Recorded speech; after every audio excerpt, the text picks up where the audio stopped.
So since we're about to go into 2019, I want to share some extremely important and very useful information that can help you in manifesting all the things you desire this year. It can also help you in making the most out of all of your relationships, including the relationship with yourself. I'm not sure if any of you follow me on Instagram, but if you do, you see that I post whenever the moon shifts into a different sign. The reason I do this is because the shifting of the moon on a day-to-day basis plays a huge part in your life.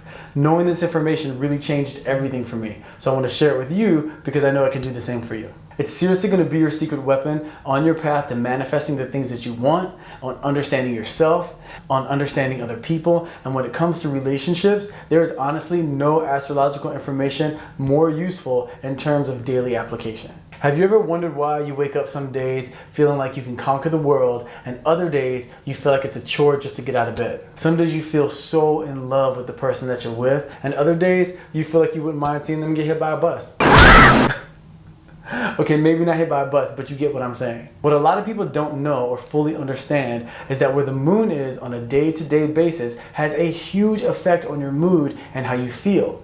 This is so important because your mood affects the way that you see the world. It affects how confident you are, how sensitive you are, how ambitious you feel, and it's gonna affect your choices. And we know that your life is a culmination of your choices. And your choices really do make up who you are, and they create your reality. So you want to be in the best mood possible when you're making important choices in your life, and you want to be dealing with other people when they're in a good mood, because that's going to yield a much better outcome. So I'm going to explain to you now how knowing where the moon is every day can help you know what mood you're going to be in and why, and what mood someone else is going to be in. But I want to make sure you know that when you check and see what phase the moon has shifted in, if it's shifted into, let's say, Taurus, and you aren't a Taurus, or you don't have Taurus moon or Taurus rising, it doesn't mean that it doesn't affect you. When the moon shifts, it affects all of us because the moon controls our emotional disposition. It's just going to have a much stronger effect on those people that have that sign or that element in their chart. So when it's shifting every 2 to 3 days, it's really important to check to see where it's at, so that way you can implement that information into your day-to-day life. So let me break it down into more detail. It's actually pretty simple. So we know in our birth chart, we have our sun sign, our moon sign, and our rising sign. Like I've explained to you in other videos, your moon sign is how you're wired emotionally. If you don't know your moon sign, then it's pretty easy to find out. You can just look it up online. Astro.com is actually a really great site to use. You just go to the site, click on personal portrait, and then type in your information, and they give you your entire chart. It's free, it's easy, and it's really fast. Anyway, the chart that it gives you, or any chart that you have done based on your birthday and birth time, is called your natal chart. So you know, if you look at your natal chart and you have something like, let's say, Cancer moon, you will always have Cancer moon. You had a Cancer moon when you were born, and you'll have a Cancer moon your entire life, because with your natal chart, that defines what phase the moon was in at the moment of your birth.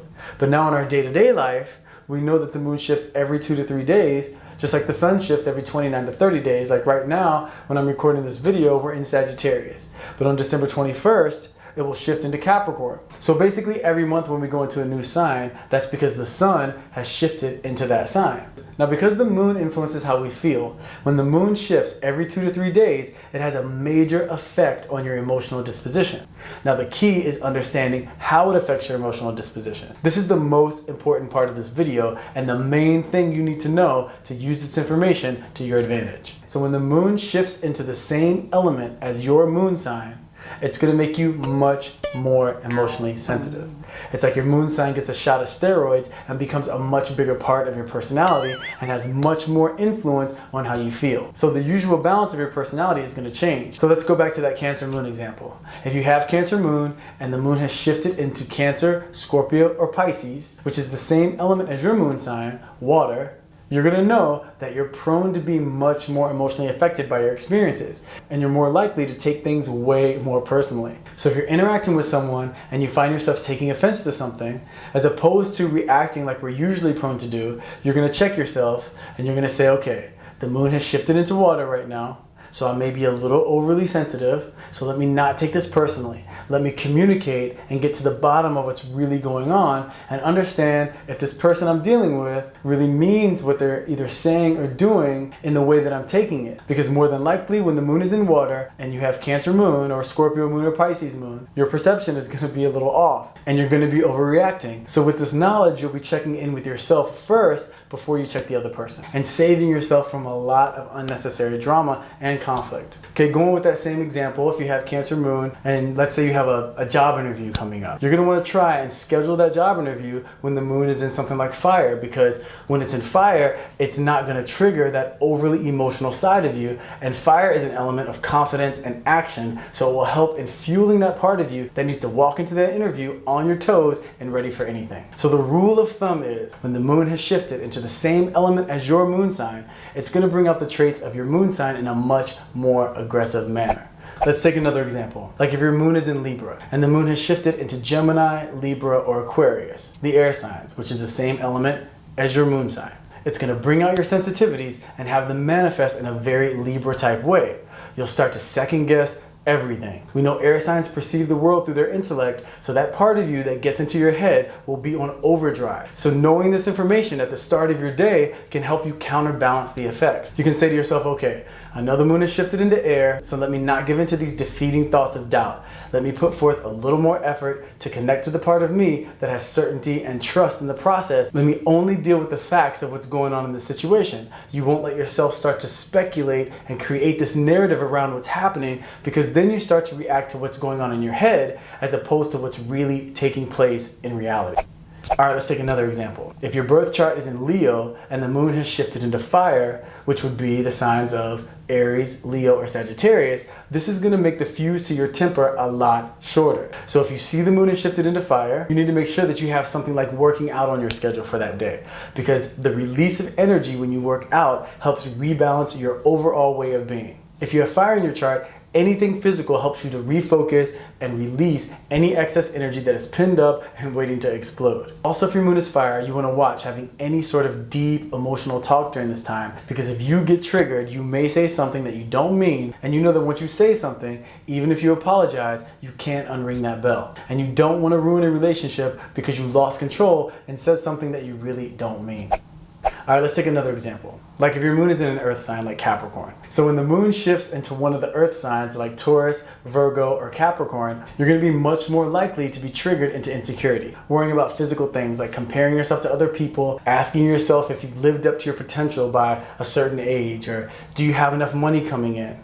And if you find yourself in a debate or argument during this moon phase, you're going to find that you're so much more dead set on proving your point and taking things personally if you feel like the person isn't getting what you're saying or disagreeing with you. But if you start your day off and you see that the moon has shifted into any of these earth signs, you can make the choice not to follow that line of thought when it comes up. You'll know that during that time, you're prone to be a bit out of balance, and you'll make sure to plan the things for yourself that help you recalibrate your energy, like starting your day off with a quick meditation to ground yourself and connect yourself to the deeper part of you that is always walking in truth. You'll schedule time to hang with your friends because you know hanging with your friends relaxes you and takes your mind off of obsessing about anything. Or you'll make sure to do any of the things that you've learned along the way helps to quiet your mind and lends to you responding to circumstances as your best self. Because remember, you always have a choice on what you focus on. So now you know that you can start your day looking to see where the moon is and what effect it's going to have on the way that you feel. Then you can plan your day accordingly, making decisions from a completely different place of awareness as opposed to just walking through life, allowing your reactive nature to dictate your behavior. You can use this information to help you decide the perfect timing to do certain things. Like when is the perfect moment to send a sweet text so you get the best response or reaction possible from the person you're sending it to?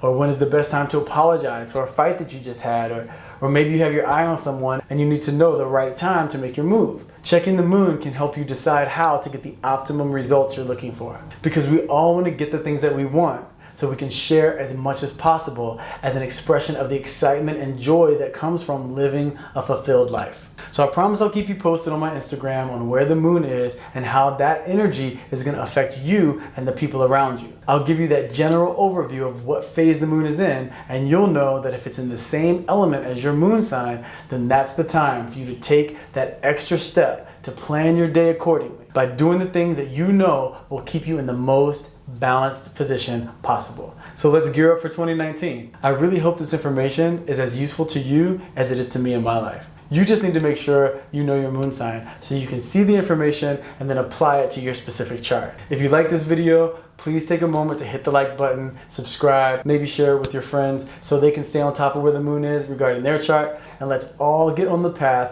of living our best, most connected lives. Thanks for watching.